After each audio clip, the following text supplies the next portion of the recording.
भिलवाड़ा में आपका हार्दिक स्वागत करता हूं। आज हम वर्णों के सामान्य परिचय के बारे में बात करेंगे कि वर्ण किसे कहते हैं। वर्ण, तो सबसे पहले इसकी परिभाषा की बात करते हैं।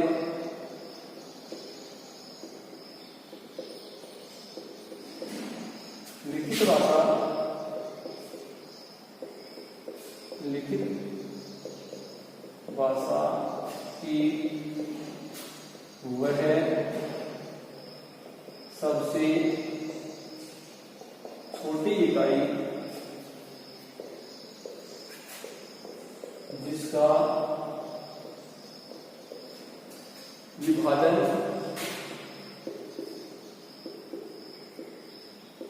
संभव न हो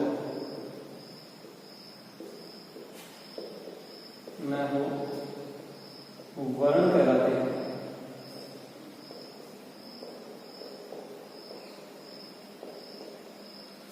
तो वर्ण की सामान्य सी परिभाषा है कि वे लिखित ध्वनियां जिनका जब हम उच्चारण करते हैं तो उस समय सबसे छोटी इकाई होती है। यानी जब हम लिखते हैं किसी चीज को, लिखित भाषा की वह सबसे छोटी इकाई जिसका विभाजन क्या नहीं होता है, संभव नहीं होता, वर्ण कहलाते हैं। जब हम लिखकर किसी चीज को व्यक्त करते हैं और उस समय हमारी लिखित भाषा है उसकी सबसे छोटा जो अंग है वो कौन सा होता है, वर्ण होता है। ठीक है, अब हम ध्वनि के बारे में बात करते हैं। ध्वनि क्या होती है? ध्वनि, इसकी परिभाषा कहते हैं कि मौखिक भाषा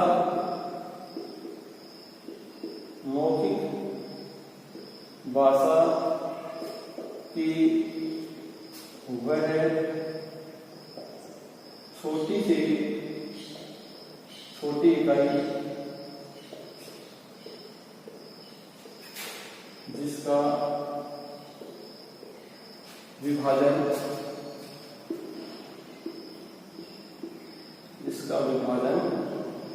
संभव है।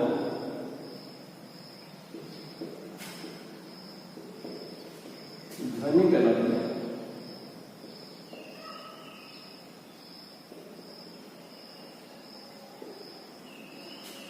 तो ध्वनि क्या होती है? मौखिक भाषा की वह सबसे छोटी इकाई जिसका विभाजन संभव न हो। तो वर्ण और ध्वनि में सामान्य सा अंतर है। वर्ण होते हैं वो लिखित रूप होते हैं और ध्वनि होती है वो मौखिक रूप होती है। आगे हम वर्णों के प्रकार। वर्णों की प्रकार, तो वर्ण है वो दो प्रकार के होते हैं। यानी वर्ण है वो कितने प्रकार के होते हैं? दो प्रकार के होते हैं। पहला होता है स्वर और दूसरा होता है व्यंजन।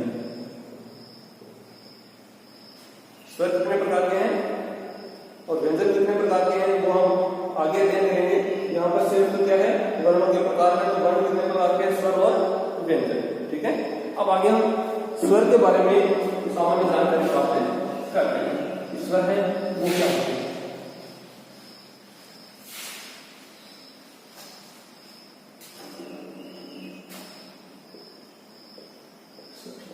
और इसकी परिभाषा क्या है, ध्यान देता हूं। वे ध्वनियां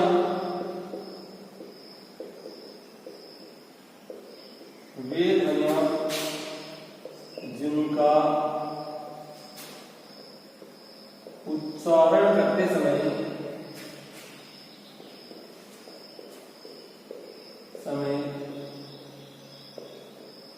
फेफड़ों से निकली वायु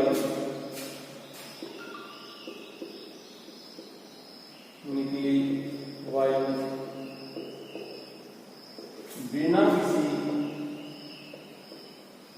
अवरोध के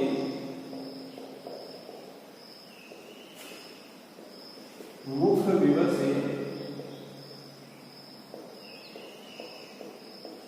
बाहर निकल जाती है।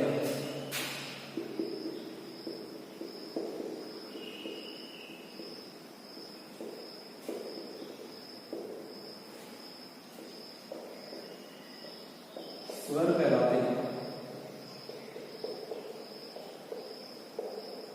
तो स्वर की सामान्य सी परिभाषा क्या है कि वे ध्वनियां जिनका हम उच्चारण कर रहे हैं उस समय हमारे फेफड़ों से जो वायु मुख से बाहर निकलती है, वो मुख के जो अव्यय या मुख के जो अंग है, जैसे कंठ है, तालु है, मुर्दा है, दंत है, ओष्ठ है, इनके ऊपर किसी भी प्रकार की बाधा उत्पन्न नहीं होती है और बिना अवरोध के ये अपने मुख से बाहर निकल जाते हैं और ऐसी ध्वनियों को हम क्या कहते हैं?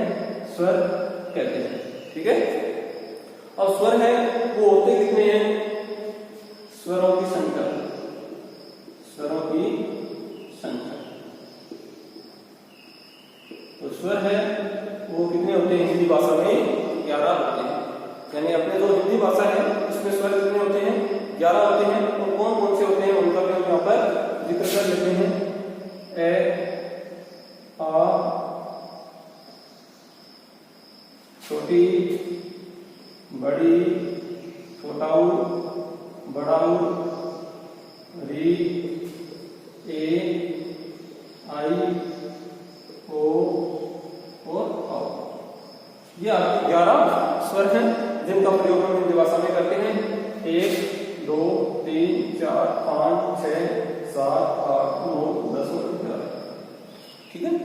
अब कुछ विशेष तथ्य हैं इनके बारे में, वो लिख देते हैं नीचे। तो यहाँ पर लिख देता हूं मैं।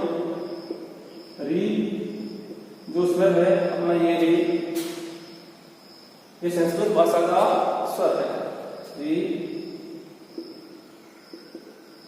संस्कृत भाषा का स्वर है। ठीक है। री कौन सी भाषा में चलता है? संस्कृत भाषा में चलता है और हिंदी भाषा में भी बाद में इसको ग्रहण कर लिया। परंतु वर्तमान में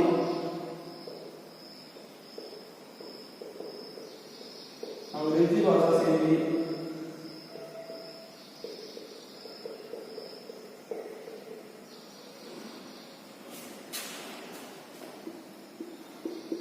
आ स्वर को ग्रहण किया गया है।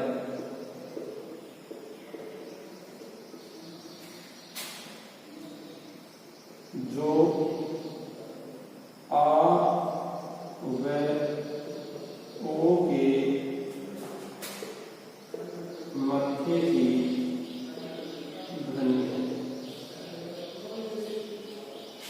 तो यहां पर ध्यान देने वाली बात यह है कि जो री है ये कौन सी भाषा का है? संस्कृत भाषा का है और हिंदी भाषा में प्रचलित होने लगे हैं। परंतु वर्तमान समय में अंग्रेजी भाषा से भी एक स्वर है वो हिंदी भाषा में ग्रहित किया है। यानी हिंदी भाषा ने एक स्वर को अंग्रेजी भाषा से ग्रहण किया है और वो स्वर कौन सा है? और ये जो ओ है ये आ और ओ के मध्य की ध्वनि है। जैसे हम लिखते हैं डॉक्टर, ऑफिस, इनके अंदर ये जो प्रयुक्त करते हैं ये अंग्रेजी भाषा का स्वर है और ये जो ध्वनि है वो आ और ओ के मध्य की ध्वनि है। परंतु यहां यह देखने योग्य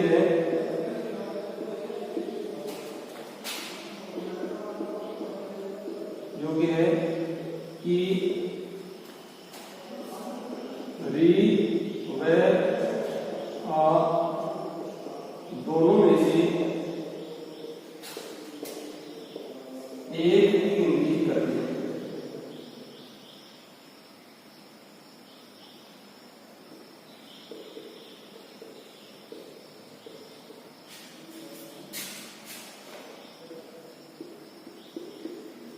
करते हैं। अतः जब स्वरों की कुल संख्या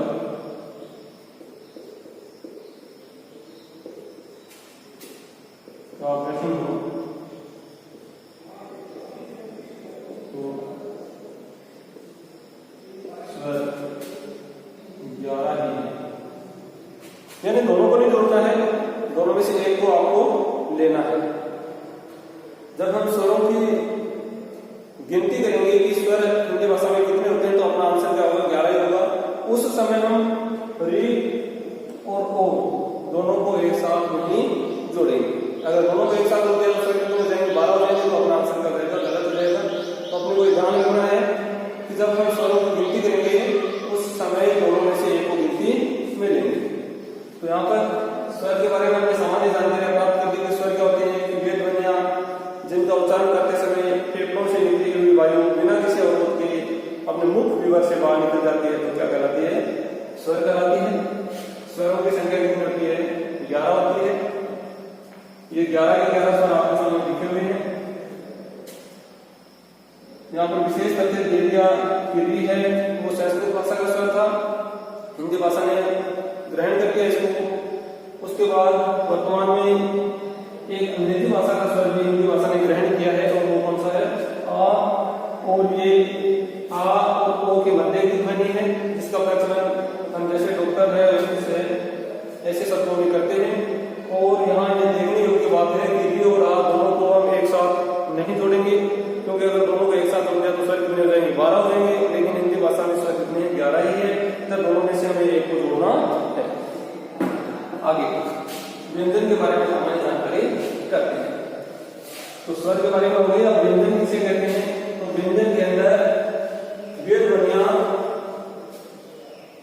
जिनका उच्चारण करते समय फेफड़ों से निकली हुई वायु किसी अवरोध का सामना करते हुए मुख विवर से बाहर निकलती है, क्या कहलाती है, व्यंजन कहलाती है।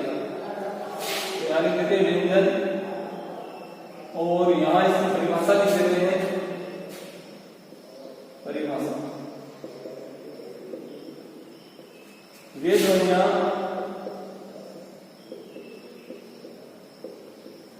ध्वनियां जिनका उच्चारण करते समय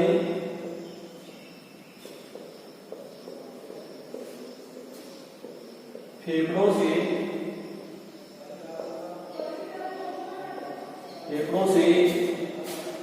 निकली वायु किसी अवरोध का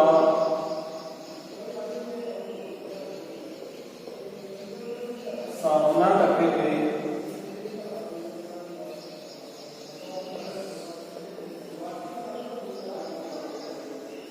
बाहर निकलती है,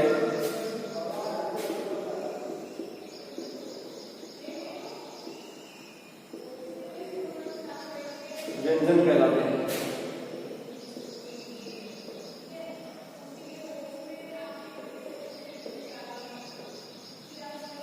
तो व्यंजन क्या होते हैं, कि वे ध्वनियां जिनका हम उच्चारण करेंगे उस समय हमारे फेफड़ों से जो वायु निकलेगी वो किसी न किसी अवरोध का सामना करेगी। और वो अवरोध कौन से हैं, जैसे कंठ है, तालु है, मुर्दा है, दंत है, ओष्ठ है, हम आगे वाली कक्षा में विस्तार से अध्ययन करेंगे। तो यहाँ पर जो वायु निकल रही है वो अवरोध का सामना कर रही है, और अवरोध का सामना करते हुए बाहर निकलती है, तो उन्हें हम क्या कहेंगे, व्यंजन कहेंगे। अर्थात वे ध्वनियां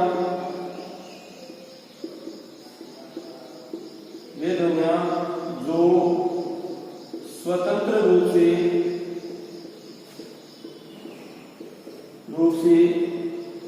उच्चारित नहीं हो सकती,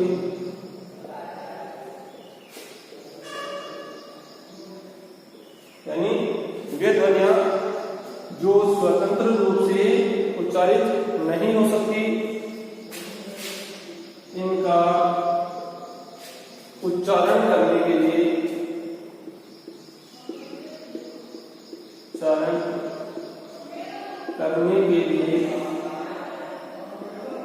स्वरों की सहायता ली जाती है।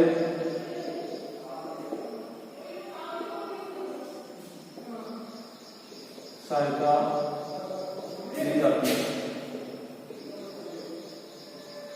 तो यहाँ ये ध्यान देने योग्य बात है कि जो स्वर होते हैं वो स्वतंत्र रूप से उच्चारित होते हैं, लेकिन जब हम व्यंजन का उच्चारण करेंगे तो उस समय हमें किसकी सहायता लेनी पड़ेगी? स्वरों की सहायता लेनी पड़ेगी। यानी व्यंजन है वो स्वतंत्र रूप से उच्चारित नहीं हो सकते, उनको उच्चारित करना है तो हमें किसकी सहायता लेनी पड़ेगी? स्वरों की सहायता लेनी पड़ेगी।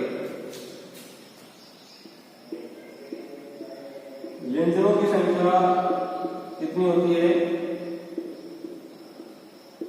तो व्यंजनों की संख्या होती है 33। यानी जैसे स्वर 11 थे इसी प्रकार से व्यंजन कितने हैं? 33 हैं। ठीक है, अब कौन कौन से हैं 33? उनके नाम यहां पर लिख देते हैं। जैसे क वर्ण है, इसके अंदर कैसे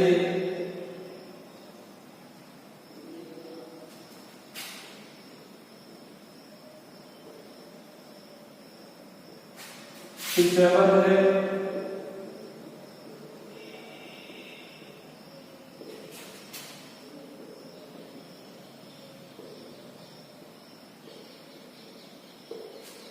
फिर टैवल है,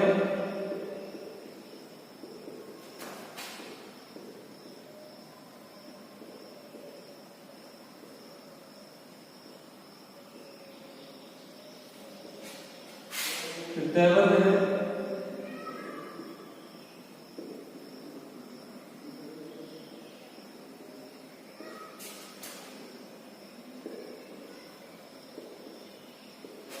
फिर टैवल है,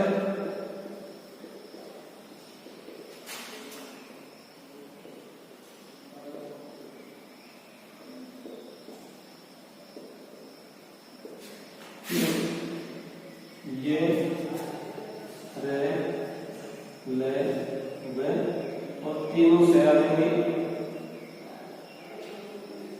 और अंत में ये अपने 33 व्यंजन है, जिसमें क वर्ग है, च वर्ग है, ट वर्ग है, ट वर्ग और ट वर्ग। यानी प्रत्येक वर्ग है उसमें 5 है और 5 वर्ग है तो 5 गुणा 5 कितने हो गए? 25। तो 25 तो वर्ग के हो गए कैसे लेकर पै तक। उसके बाद 4 ये लगभग 4 से तो कितने हो गए? 8। तो 25 और 8 कितने हो गए? 33। तो व्यंजनों की संख्या कितनी होती है? 33 होती है, जो आपके सामने लिख दी। तो स्वर कितने? 11 और व्यंजन कितने? 33। अब हम वर्णों की संख्या का निर्धारण करते हैं। वर्ण कितने होते हैं? जब स्वर और व्यंजन को जोड़ देते हैं तो वे क्या बन जाते हैं? वर्ण बन जाते हैं। और वर्ण कितने होते हैं? तो 11 स्वर हैं तो 33 व्यंजन है। वर्णों की संख्या, वर्णों की संख्या। तो वर्ण किसे मिलकर बनते हैं? स्वर प्लस व्यंजन। स्वर कितने थे? 11 और व्यंजन कितने हैं? 33, 44। तो वर्णों की संख्या कितनी है? 44 मूल रूप से। इसके आगे लिखना आप मूल रूप से, यानी जो मूल रूप से हिंदी के अंदर जो वर्ण है वो कितने हैं? 44 है। 11 स्वर है और 33 व्यंजन है। दोनों का जब योग कर देंगे तो कितने हो जाएंगे? 44। अब कुछ अलग करते हैं, वो लिख देते हैं यहां पर हिंदी में जैसा वह हिंदी की लिपि देवनागरी, हिंदी की जो लिपि होगी उसे देवनागरी के अनुसार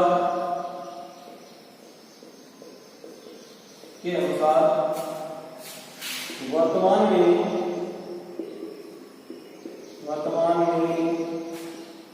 वर्णों की कुल संख्या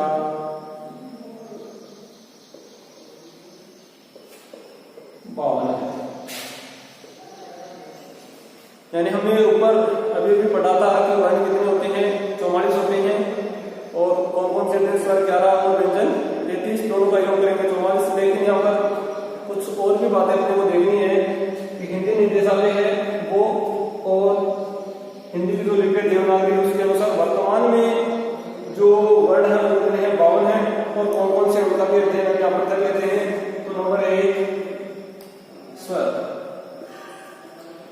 कितने थे? 11। फिर नंबर 2 पे व्यंजन, और व्यंजन कितने हैं? 23। यहां तक हमने पहले देख लिया। अब आगे और क्या चीजें हैं वो देख लेते हैं। तीसरा है संयुक्त व्यंजन। तो संयुक्त व्यंजन है आपके सामने 4, और कौन कौन से हैं? क्षय, त्रय, गे और श्रय। ये 4 आपके संयुक्त व्यंजन हैं। इसके बाद में आगे है अयोग हुआ है ध्वनि, अयोग हुआ है, और ये है 2 अयोग हुआ कितने हैं? 2 हैं, अंग और है। अब अयोग हुआ किसे कहते हैं?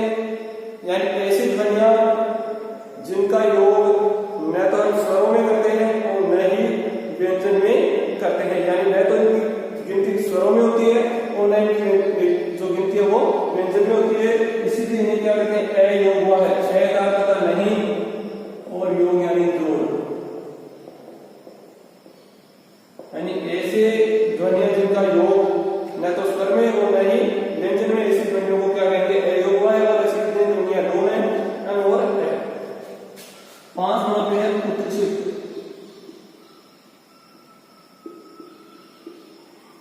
उत्क्षिप्त या इसे ताड़न धातु कहते हैं। और ऐसी ध्वनियां कितनी है? 2।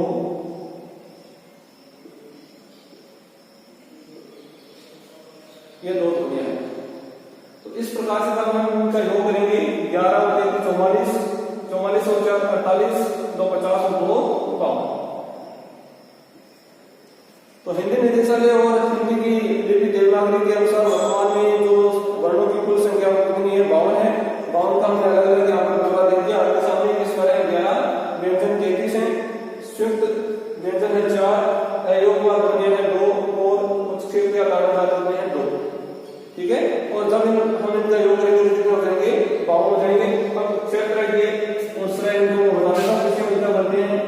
क्षय बनता है क और स के योग से, त्रय बनता है त और र के योग से, और ये बनता है ज और ये के योग से, और श्रय बनता है स और र के योग से।